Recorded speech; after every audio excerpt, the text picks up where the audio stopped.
Okay. Perfect. So, welcome everyone on whichever platform you're following, whether it's Zoom, YouTube, with the live stream. Today we have Harald Berger, PhD student at our university, who is going to present his work throughout the PhD. He's towards the end. He's actually on the market. He has done very interesting work. I had the luck to collaborate with him and his supervisors in order to publish papers together and doing research on Android malware systems, the opportunities to evade them, and how to basically defend from these type of attacks that are evading these advanced ML systems. So without further ado, and hoping I gave justice with this presentation, I leave the floor to Harald for him to present his research. Okay, thank you, Enrico. And of course, I'm happy to be here and present our work. So I'll start that I'm a PhD student, as Enrico said, and my supervisors are Dr. Chen Hajjaj and Dr. Mitvir. And as Enrico said, we had a very important and interesting collaboration during the last, I think, year and a half on this research. So I'm very happy to present our mutual research today.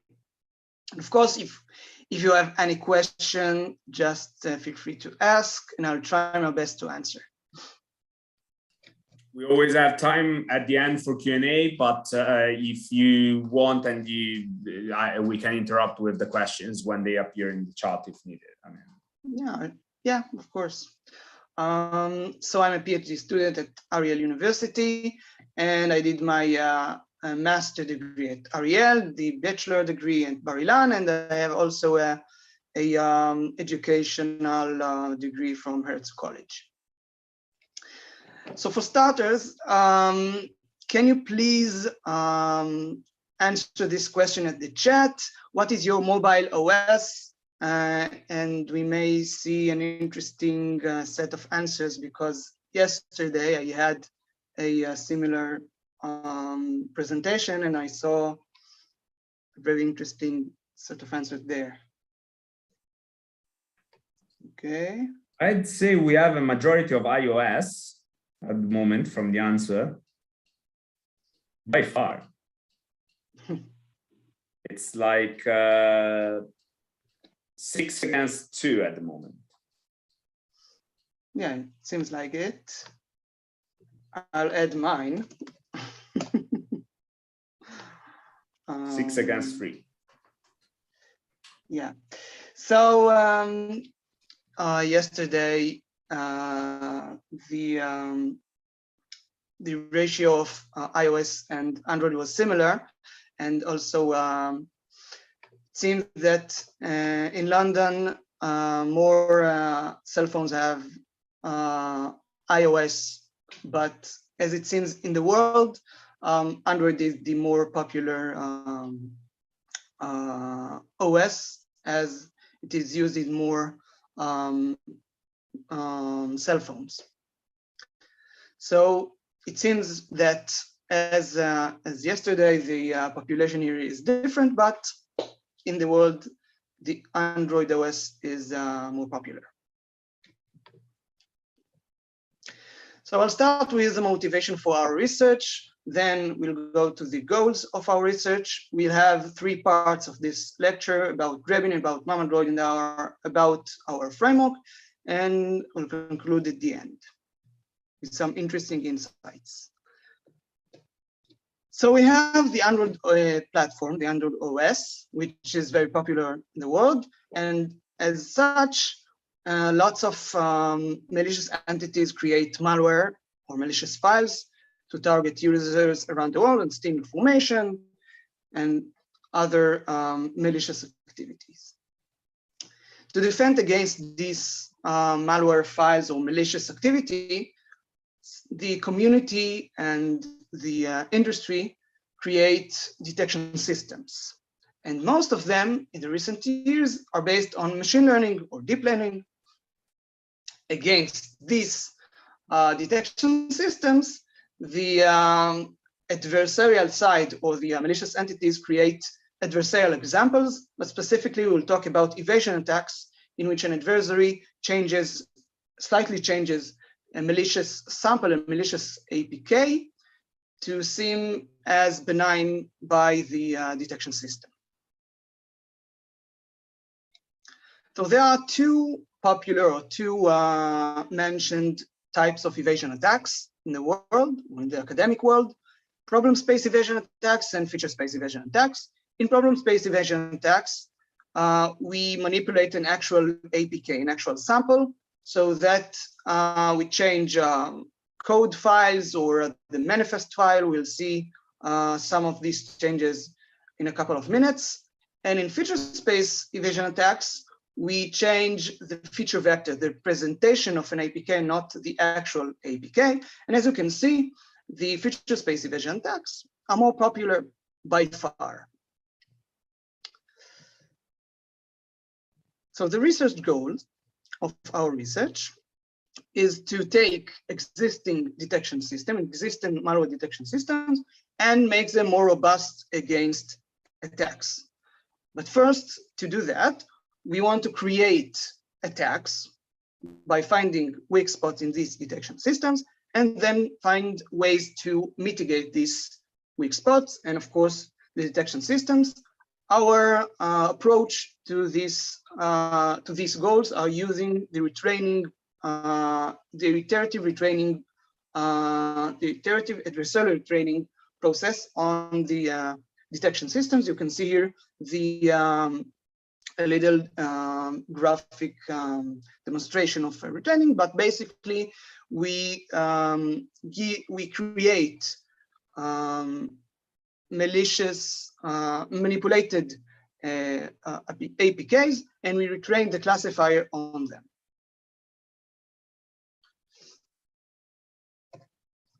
So our targeted systems are Dronin, SecSVM factorization machine, and DNN, which are updated versions of Dronin, and also MamaDroid. And we, of course, collaborated with Enrico, who created MamaDroid. So we were able to create efficient attacks against Dronin, of course, and also on MamaDroid.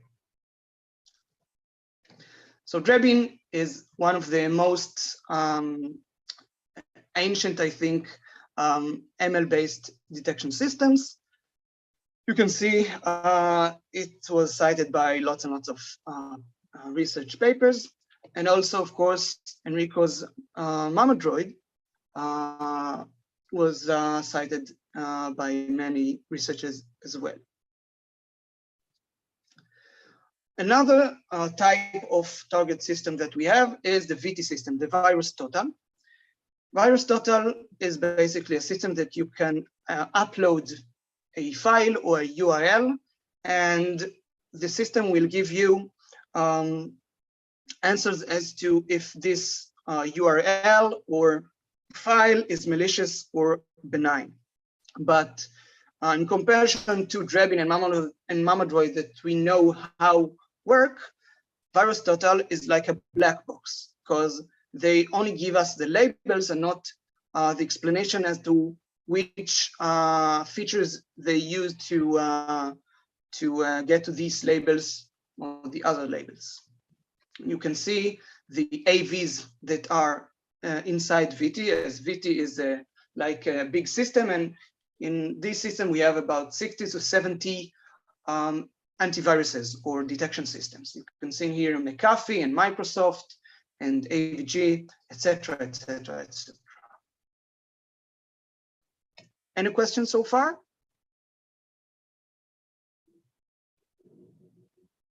Okay, so we'll start with Dronin. Dronin works with a simple model, an SVM. But before we run the model, we should create features. So the features of Dronin is by using static analysis on the application, the APK here. The analysis looks for several features like used permissions, the permissions that were used by the Android application, or network addresses. They have 8 categories of features. Then, of course, they convert these features, these string features, to numbers. And then they train the SVM model on these features. At the end, the labeling criteria is used on application, and we are given the label benign or malicious and an explanation file that states which weight was assigned to which feature on a specific application. We have here an example from the Dronin paper, in which we have static features and Android hardware Wi-Fi, which was correlated to a 0 on the feature vector. On the virus total, we have, as I said earlier, the labels. We have the, this is a report for a specific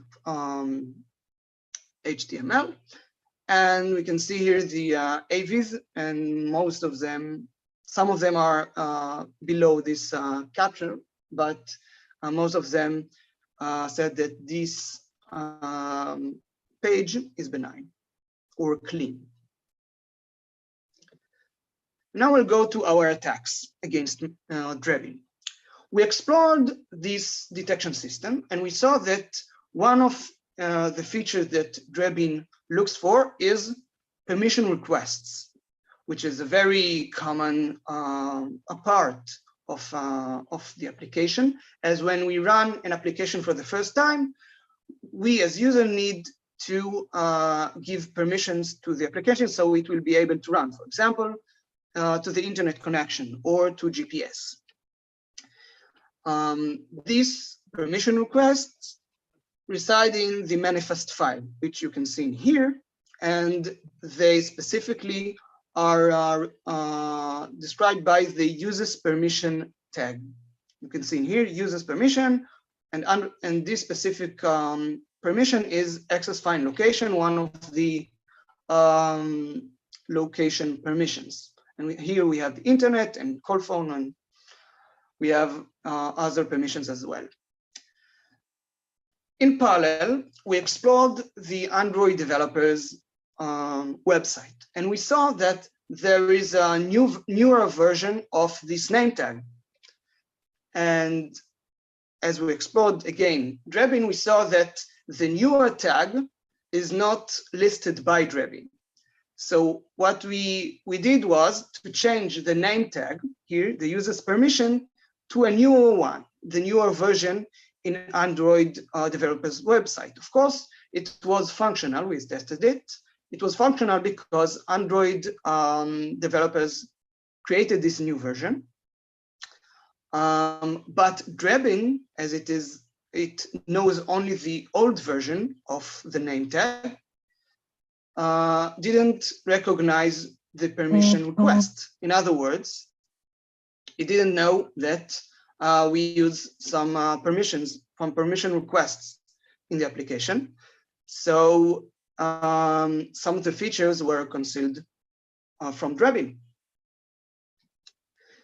And let's see the effect that this attack, or attacks actually, because we have 3 variants of this attack on our detection systems, both academic and commercial.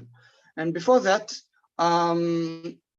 we used about 75K benign applications and about 6K malicious applications in our experiments, following a recent paper called Tesseract from 2019 that stated that the real ratio of benign and malicious applications in the world is 90:10.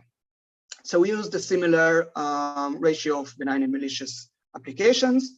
Our detection systems, as I stated before, Dronin, SpecSVM, factorization machine, DNN, and we had about 65 scanners from VT. We didn't use any benign application in these experiments as we wanted to understand how our attacks affect the detection system. So the benign side is not so relevant to these experiments. And we've published the results in a paper called Crystal Ball from at the IEEE Access.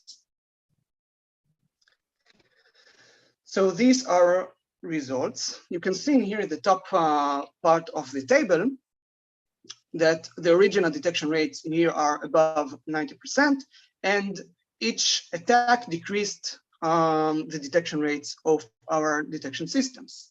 The difference, of course, between these variants of the idea of concealing the permissions are based on the knowledge that the attacker holds.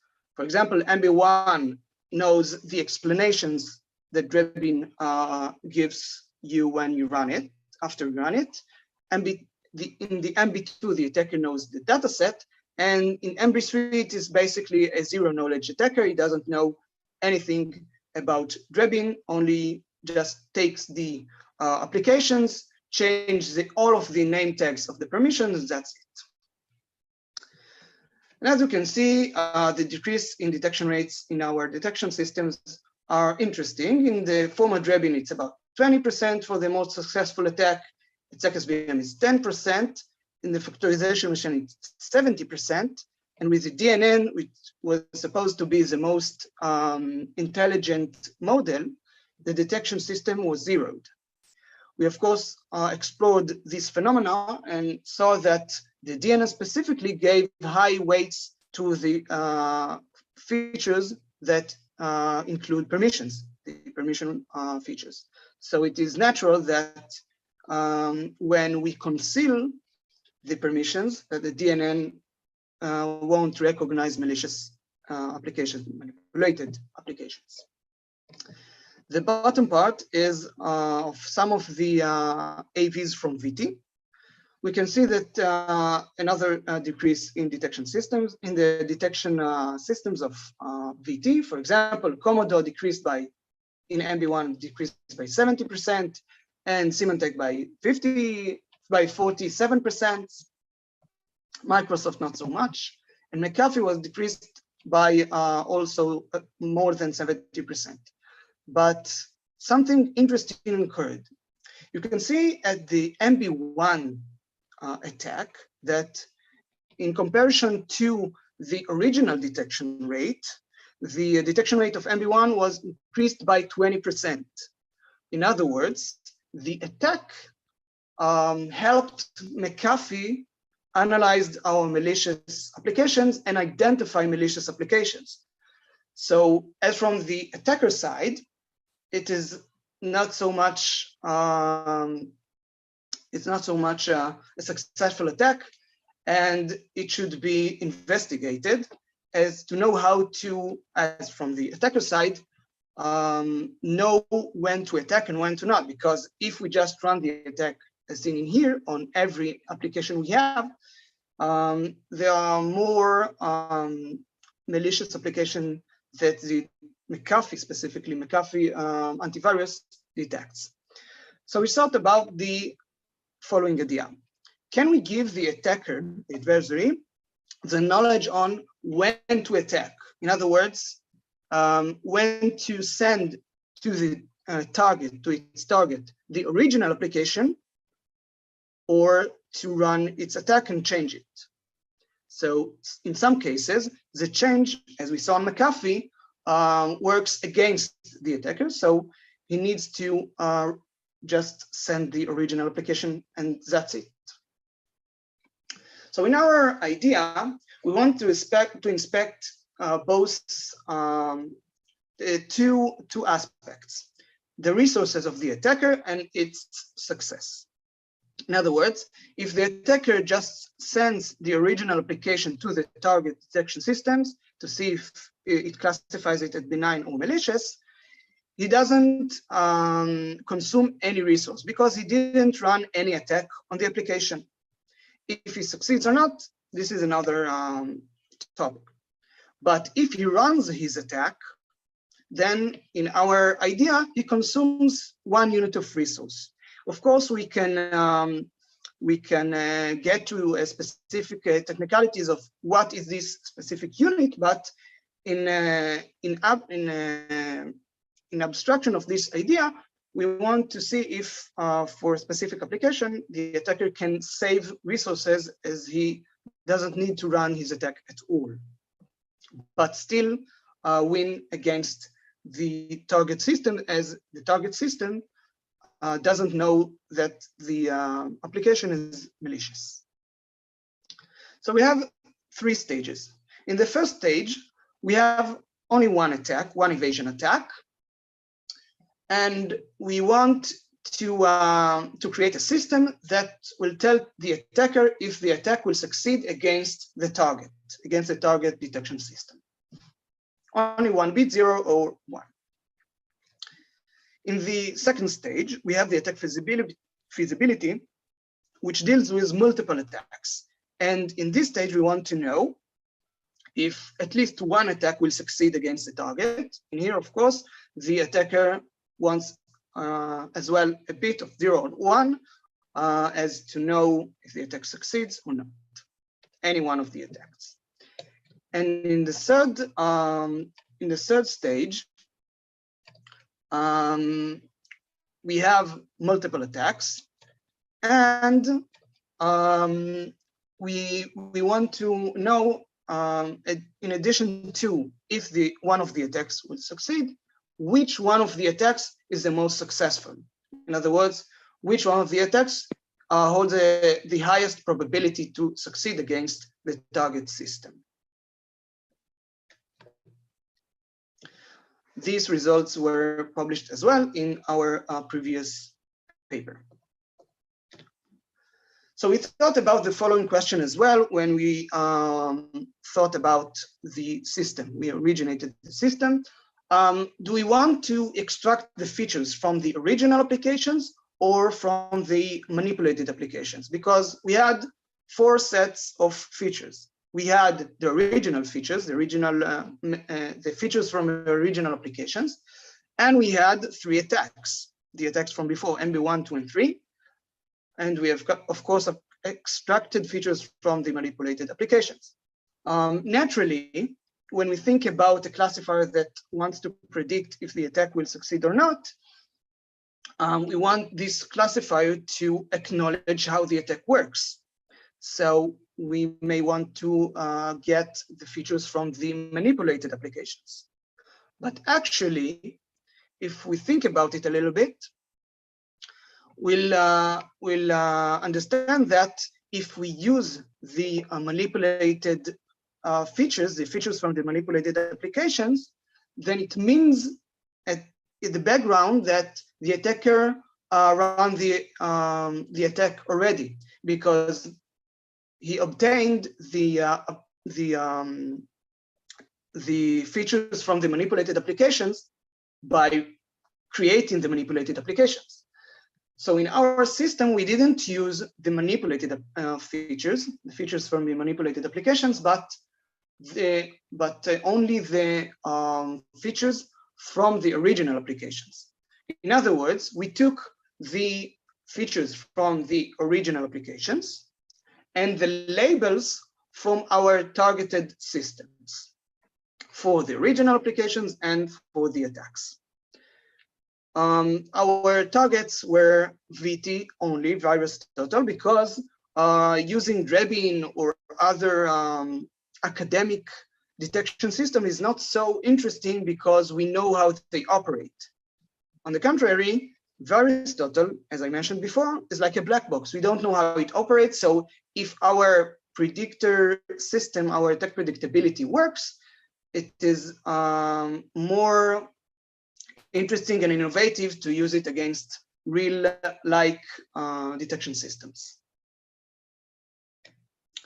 To measure our success, we used the F-beta metric to have a specific, to have a general mean between precision and recall. So we used beta values between 0 and 5, so we can test different types of precision and recall ratios. You can see in here an example from Symantec, one of the AVs from VT. And for each one of them, you can see that we used a different machine learning model. In here, it's logistic regression and random forest and KNN, because we tested several models in our experiments, and we found that these models for this specific case is the most effective. We tested our classifier, our first stage of attack predictability system, against a brute force. In brute force, we don't care about any resource or any success. We just run the attack on any application that we have. So the attacker just runs his attack on any sample, and we can see that for every classifier that we tested, the results are not less than the brute force. So that's good. But the most interesting aspect of that our classifier is not less than a brute force is that we save resources. The brute force, as by its definition, doesn't care or doesn't want to save resources at all. But in here, in this table, you can see the save column. You can see that in most cases, our classifier saves some resources. And in save resources, we mean on the true negative ratio, when we took the predicted failed attacks by the classifier divided by the failed attacks that we know of. In our success metric on the classifier, of course, we took the true positive ratio, where we took the predicted successful attacks against the total successful attacks against the target. And for the brute force, we took the detection rate because it's the most intuitive way to check his success against the target. And we took some different optimization direction in here, the opt column, to see how they affect the classifier. The attack predictability second stage tested if any one of the attacks succeed against the detection system. And we can see that, again, in here, the classifier is not less effective than the brute force. And the third stage, the attack predictability, we tested our system against not a brute force, but against a random choose between the attacks, because we had 3 attacks, and we wanted to see if our choosing of the relevant attack is effective. And you can see that in most cases, this function works well, and it's not less than the random choosing of attacks. But underlining this system, as we mentioned earlier, we save resources. So it's important to note this out. And in conclusion for this part, we saw some attacks against Dronin. The mitigation is, of course, very simple. We just give Dronin the acknowledgement of the newer version, the recognition of newer version of permission requests. And we saw the idea of attack predictability, which is feasible and very interesting. Of course, it can be extended in the future. Any question?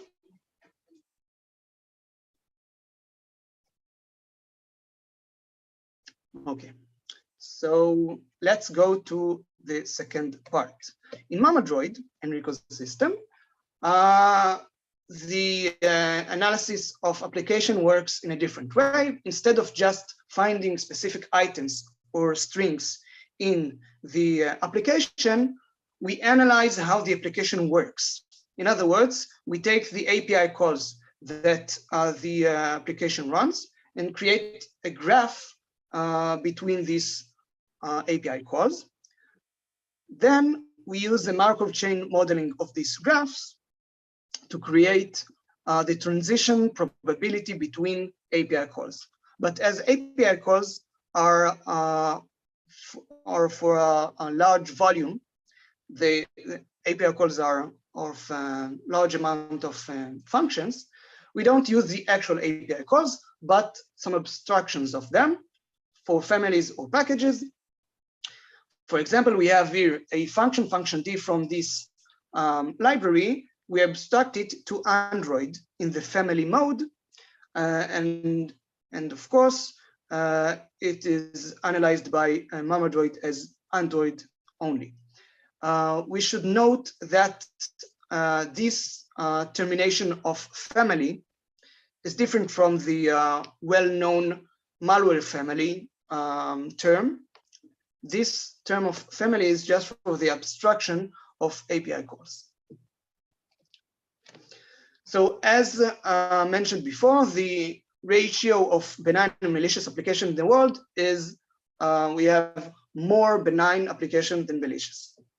But in the original paper of Mamadroid, the ratio was in the opposite direction. So we wanted to see how the new ratio of benign and malicious applications finds Mamadroid, if it damages the detection rates or not. So we used a similar dataset from before. And as you can see in this graph, the detection of the three models that were tested on Mamadroid, Random Forest 1 and retraining, decreased when we enlarged the benign applications in our dataset. So in other words, in this graph, we tested 20% of our benign application, and then 40%, 60%, 80%, and the whole benign dataset that we had. And following this increase of benign applications, we saw that the detection decreased dramatically to below than 20%. So we wanted to increase this weak spot in Mamadroid by creating an attack against Mamadroid, which is called structure break. In this attack, and we will see in a graphic demonstration in a second, we took some parts of the application and pasted them in another place. And while doing that, we changed the transition probabilities of some of the families. So the Mamadroid detection system didn't find our malicious applications as malicious. For example, if we had a transition between Android to Java in about 0.86, then after our attack, the transition becomes 0.5. And of course, it changes the feature values and of course the labeling at the end. So in this graph, we can see the idea. Let's say that the code files in a specific application looks like that, the folders of our application code. So then we take this part of the folders of the code file tree, and we create a new root directory, and then we paste this this part in here to be the son of this new root as well as the former structure. So in other words, we just change the structure of the application.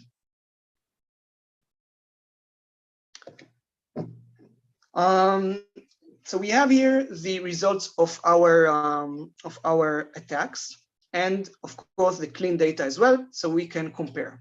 And we tested, in addition to the original models of Mamadroid, the 1NN, 3NN, and Random Forest, we tested also 5NN, decision tree, and AdaBoost.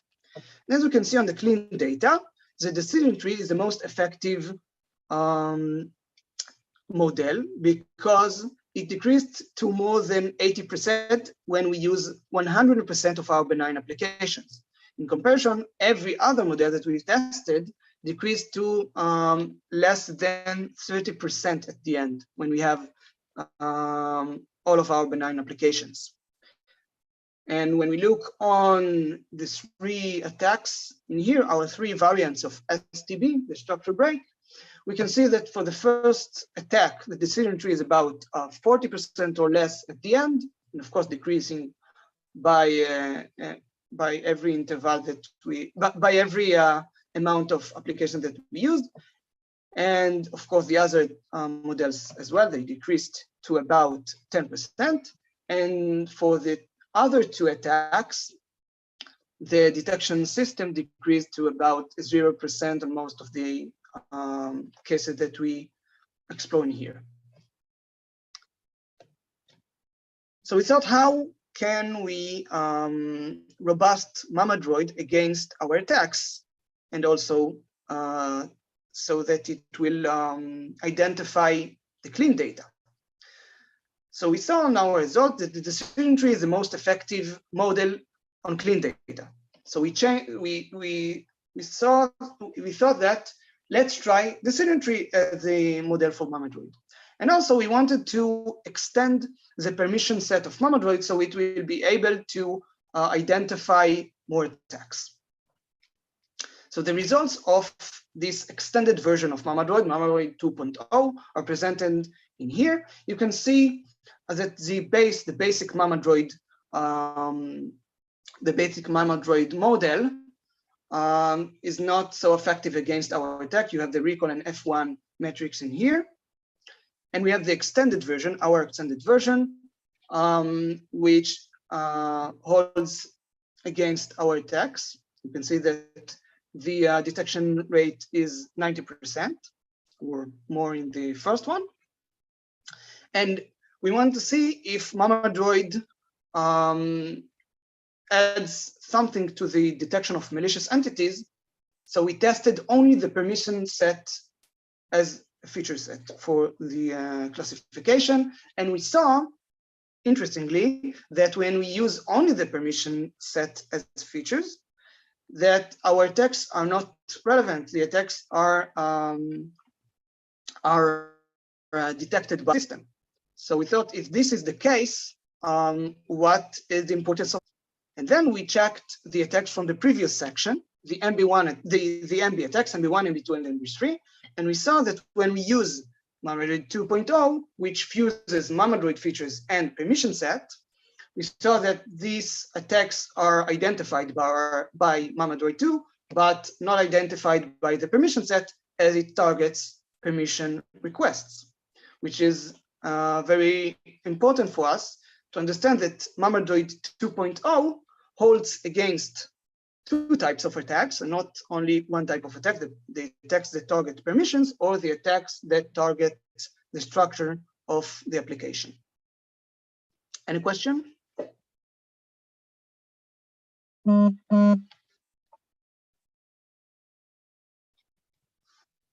Okay.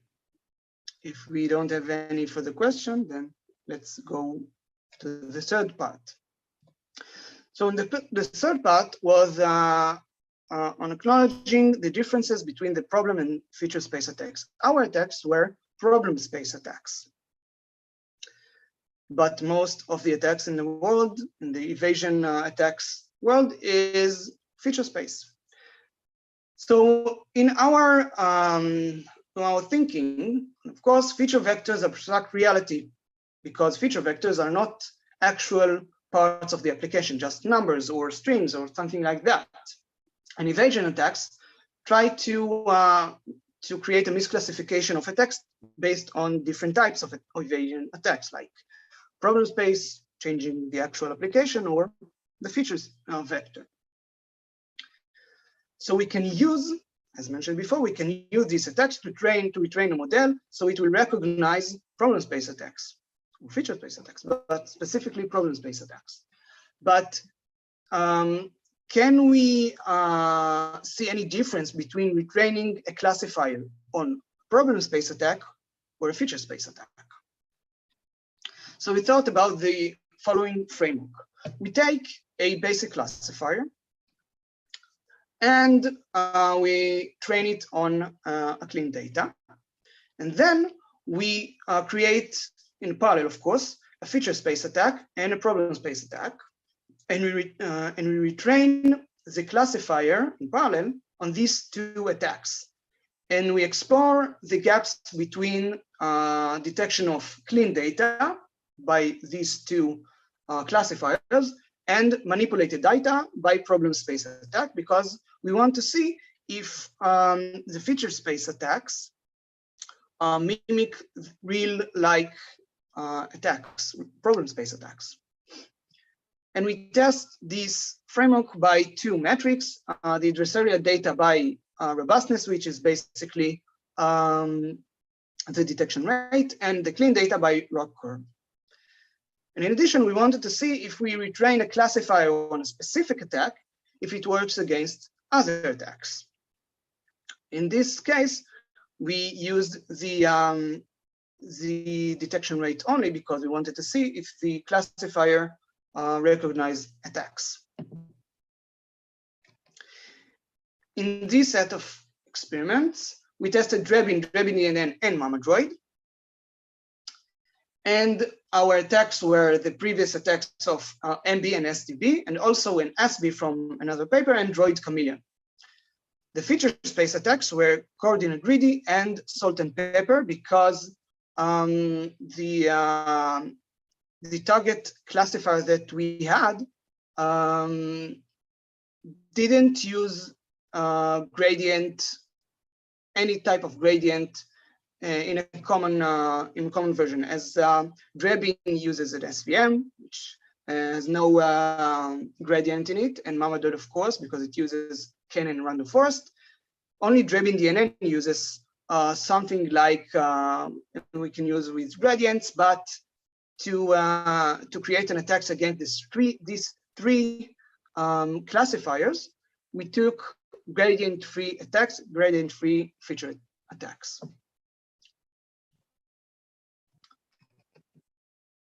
So one of the results are presented in front of you. It's a random MB, slightly changing the MB attacks from before.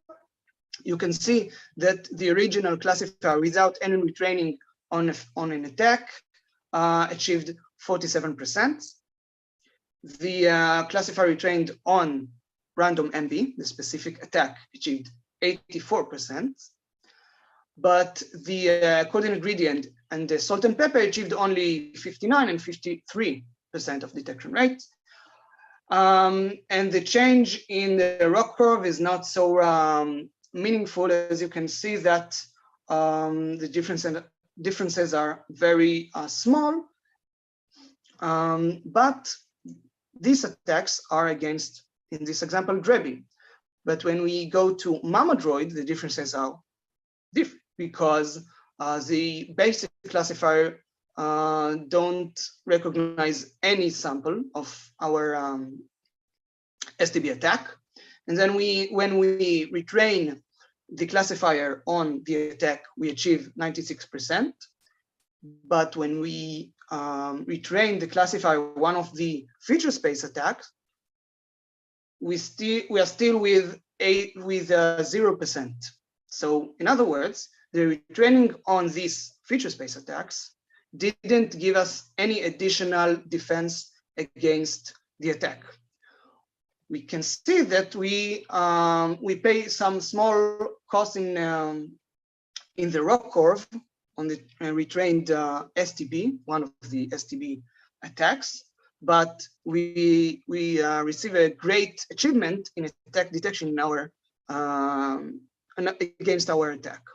So the retraining on problem space attacks works against problem space, against real like attacks, but when we retrain on feature space attacks, they don't actually map this real life attack. So it is very important to think about it when we try and use feature space attacks to robust a detection system. Further, we took our problem space attacks and we tested each one of the attacks against the retrained classifier of one of the problem space attacks, as we saw that the feature space retraining didn't give us much defense against our problem space attacks. So you can see that that the retrained classifiers or on MB and random MB were successful against all of the attacks, because in this table, the idea is not detection rate, but the deltas from the original. In here, these columns describe the original detection rate, and each one of these percents are the deltas from the original. As you can see, the MB and RMB are good. They add defense against the other attacks, random SB and Droid Chameleon, and of course against themselves. But the random SB and Droid Chameleon decreased the original detection rate. In other words, when we retrained the original detection rate, the Drebin DNN, on these two types of attacks, the random SB and Droid Chameleon, we resulted in a decrease in detection rate against the random MB and MB. In other words, these attacks are not generalizable, because when you retrain on them, you are weak against other attacks. But MB and random MB, RMB, are generalizable. In other words, when you retrain on them, you receive an additional defense against other attacks as well. So in conclusion of this part, we saw that problem space attacks are hard to fathom by feature space retraining. We saw that specifically on Mamadroid, but also on Drebin. Specifically, STB is very hard for feature space attacks to be retrained on a basic classifier. And also we saw that not every problem space attack helps us when we retrained on them against other attacks. And if we conclude the whole lecture, the whole presentation, I want you to go home with some insights to think about.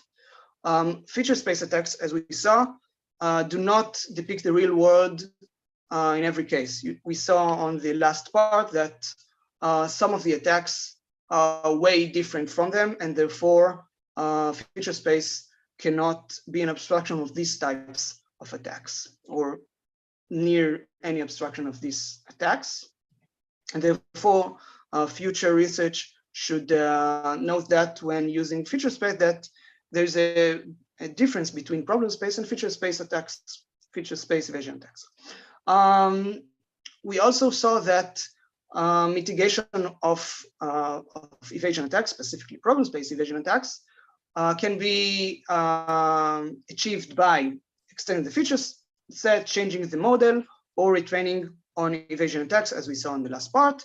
And also the idea of attack predictability can be achieved for attackers. It is, I think, very interesting idea that should be investigated in the future, and maybe a concern for anyone that creates a detection system, commercial or for the industry. And of course, thank you for listening. If you have any question, you can, of course, contact Enrico or me via this email. And thank you for Enrico for the collaboration on this research. We were very happy for you to join us, and very happy for you to be a part of our team. My pleasure. Harald, great talk. It was good hearing you and talking all about these kind of things. And I can see even copy reactions from some of the people in our audience. Thanks a lot. Now, the floor is open to questions. So please do ask questions. There's probably plenty of things, but yeah. In the meantime, I'll stop the recordings so that they're going to go automatically online.